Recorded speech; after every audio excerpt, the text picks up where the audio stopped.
तो हेलो बच्चों, आज की इस वीडियो में हम बताने वाले हैं क्लास 7 विज्ञान पाठ है 10।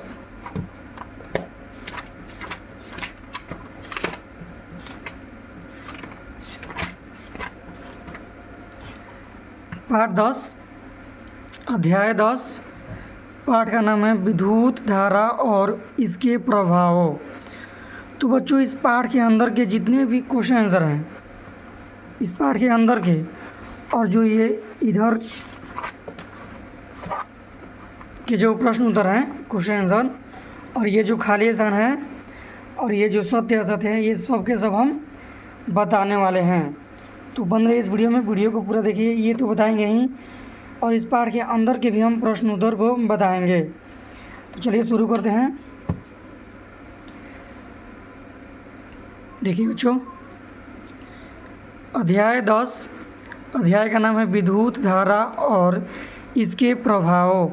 तो बच्चों, इसका पहला प्रश्न है विद्युत धारा किसे कहते हैं, जो कि इस किताब में नहीं दिया है, लेकिन हम लिखवा दे रहे हैं क्योंकि इस पाठ से ही मैच करता है। विद्युत धारा और इसके प्रभाव, तो हम जानेंगे ना विद्युत धारा किसे कहते हैं। तो देखिए, प्रश्न है विद्युत धारा किसे कहते हैं। तो इसका उत्तर है बच्चों, बिजली को ही विद्युत धारा कहते हैं। समझ गए ना, जो आप लोग बिजली, जिसे आप बॉल मारते हैं, पंखा चलाते हैं, उसी को ही हम लोग क्या करते हैं, विद्युत धारा कहते हैं। अगला है प्रश्न, बच्चों बैटरी किसे कहते हैं। तो बच्चों, इसका उत्तर है सेलों के समूह को बैटरी कहते हैं। नोट कर लीजिए आप लोग अच्छे से। अगला है एलिमेंट, कोष्ठ में हीटिंग, इसका दूसरा नाम क्या है, हीटिंग किसे कहते हैं। एलिमेंट या हीटिंग किसे कहते हैं।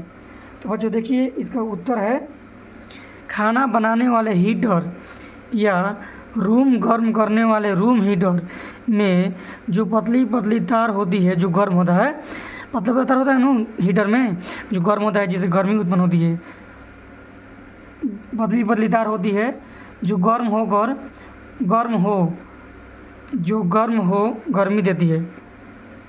पतली पतली तार होती है जो गर्म हो और गर्मी देती है, गर्म होकर गर्मी देती है।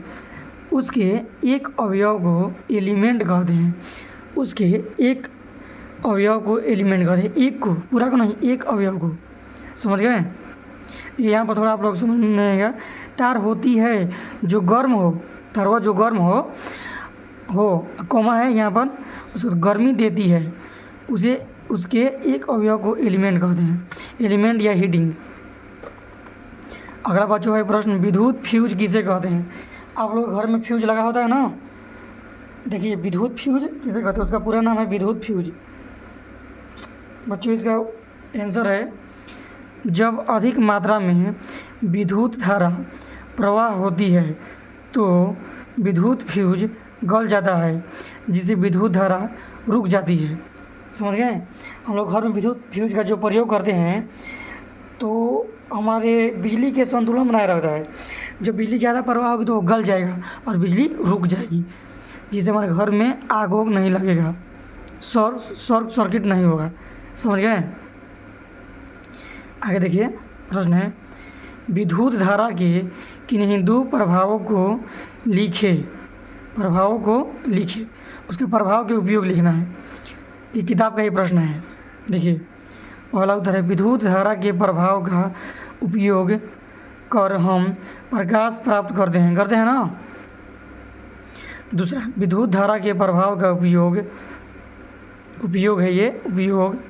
कर हम चुंबक बना सकते हैं। चुंबक भी हम विद्युत धारा से ही बनाते हैं। देखिए, चुंबक क्या करता है, खींचता है ना लोहे की वस्तु को। देखिए, बिजली भी खींचती है, तो उसी से ही बनती है, थोड़ा मिलाकर उसी से ही बनती है। नोट कर लीजिए आप लोग। चलिए बढ़ते हैं अगले प्रश्न की ओर, जो कि किताब में जो प्रश्न है वो सब लिखवा रहे हैं हम। देखिए, मिलाइएगा, ये भी किताब का ही प्रश्न है जो लास्ट में दिया है।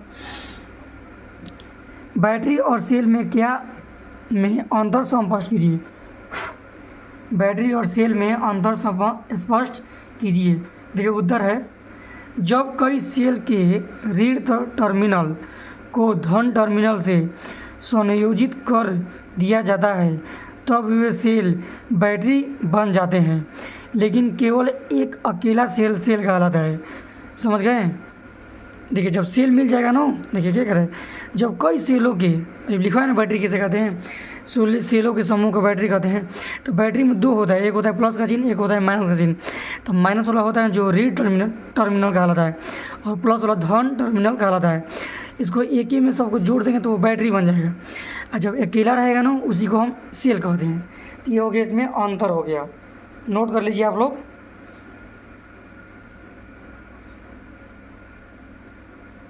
चलिए आगे बढ़ते हैं।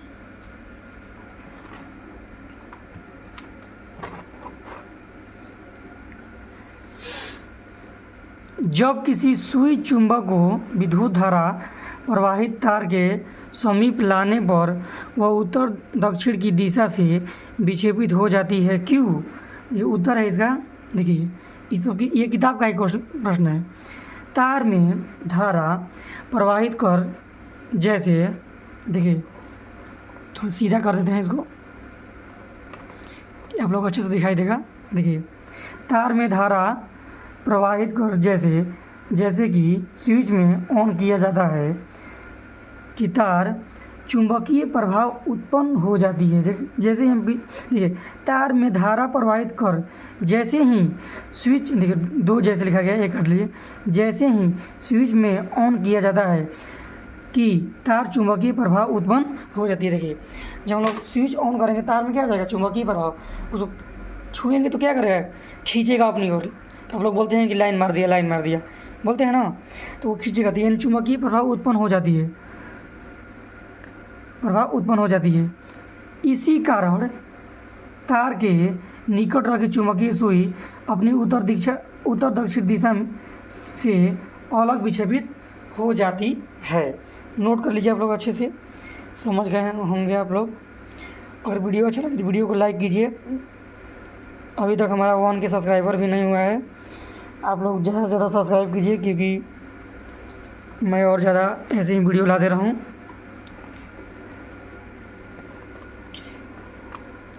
चलिए आगे देखते हैं। देखिए बच्चों, ये भी किताब का ही प्रश्न है, हम सब लिखवाए हैं और किताब के अंदर के भी लिखवा चुके हैं। विद्युत चुंबक का प्रयोग कचरे के ढेर से किस प्रकार की वस्तुओं को अलग करने के लिए किया जाता है? देखिए विद्युत चुंबक का प्रयोग हम लोग कचरे के ढेर से कैसी वस्तुओं को अलग करने, मतलब किस प्रकार की वस्तुओं को अलग करने के लिए करते हैं।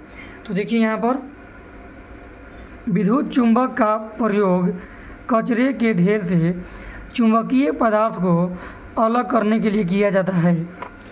समझ गए? अगर कचरा में चुंबकीय पदार्थ गिर जाएगा, लोहा हो गया, ये चुंबकीय पदार्थ है, जिसमें जो चुंबक में सट जाता है वो चुंबकीय पदार्थ है। कचरा में गिर जाएगा तो क्या करेंगे, हम चुंबक डालकर और सटाएंगे, सट कर निकल जाएगा बाहर। समझ गए? चलिए आगे देखते हैं बच्चों। इस किताब का जो प्रश्न उत्तर था, देखिए मिला लीजिए आप लोग, पहला, दूसरा, तीसरा, ये चौथा सब लिखवा दिए हैं। अब ये जो पांचवा है, रिक्त स्थानों की पूर्ति कीजिए, देखिए ये भी हम लिखवाते हैं। देखिए पढ़िए, देखिए बच्चों, रिक्त विद्युत धारा के ऊष्मीय प्रभाव पर आधारित सुरक्षा युक्ति को डैश कहते हैं। देखिए एक ही बार में सब लिखवाएंगे, अभी लिखवाए थे। देखिए क्या कहते हैं, फ्यूज कहते हैं। देखिए पांचवा रिक्त स्थानों की पूर्ति कीजिए, पहला क्या होगा, फ्यूज, और जो ख होगा उसका होगा बैटरी, ये होगा धन, ये होगा एलिमेंट, घ होगा एलिमेंट, और अंग होगा फिलामेंट। क्या होगा, फिलामेंट। देखिए फिर से हम बोल देते हैं, विद्युत धारा के ऊष्मीय प्रभाव पर आधारित सुरक्षा युक्ति को फ्यूज कहते हैं। देखिए दो या दो से अधिक सेलों के संयोजन को डैश कहते हैं, तो बैटरी कहते हैं। लोग पता है आप लोगों को। विद्युत सेल के प्रतीक में लंबी रेखा उसकी डैश टर्मिनल को जोड़ती है, धन टर्मिनल को जोड़ती है। आगे देखिए, जब किसी विद्युत हीटर के स्विच को ऑन किया जाता है तो उसकी डैश तप्त होकर लाल हो जाती है। उसका एलिमेंट होता है ना, हीटर में क्या होता है, एलिमेंट होता है, एलिमेंट तप्त होकर लाल हो जाती है। बल्ब का डैश तप्त होकर प्रकाश देता है, तो फिलामेंट, बल्ब में जो होता है ना फिलामेंट होता है। देखिए आप लोग ये भर सकते हैं यहाँ से, देखिए लिख लीजिए आप लोग, भर लीजिएगा, पहला में ये, दूसरा में ये। अब देखिए जो ये सत्य असत्य है जो आगे देखिए ये बोला, देखिए क ख ग और घ है। देखिए यहाँ पर क का सत्य होगा, ख का सत्य होगा, घ का असत्य होगा और घ का सत्य होगा, यानी सिर्फ ग असत्य होगा। क्या होगा? ग असत्य होगा। देखिए जब किसी फ्यूज से निश्चित सीमा से अधिक विद्युत धारा प्रवाहित होती है तो वो पिघल कर टूट जाता है, टूट या जल जाता है। तो पता है आप लोगों को, टूट जाता है और जल जाता है। तो ये सत्य है। देखिए क्वेश्चन लिखा है सत्य असत्य, क्या होगा? तो सत्य होगा। विद्युत चुंबक चुंबकीय पदार्थ को आकर्षित करते हैं, तो ये भी सत्य है ना, खींचता है, आकर्षित करता है मतलब खींचना। आगे देखिए सुई चुंबक विद्युत प्रवाहित तार से निकट लाने पर विक्षेपित नहीं होती है। तो बच्चों ये असत्य है, विक्षेपित होती है। अभी भी लिखवाए हैं हम कि अलग अलग दिशा में विक्षेपित हो जाती है। आगे देखिए ये असत्य होगा, ग का होगा असत्य।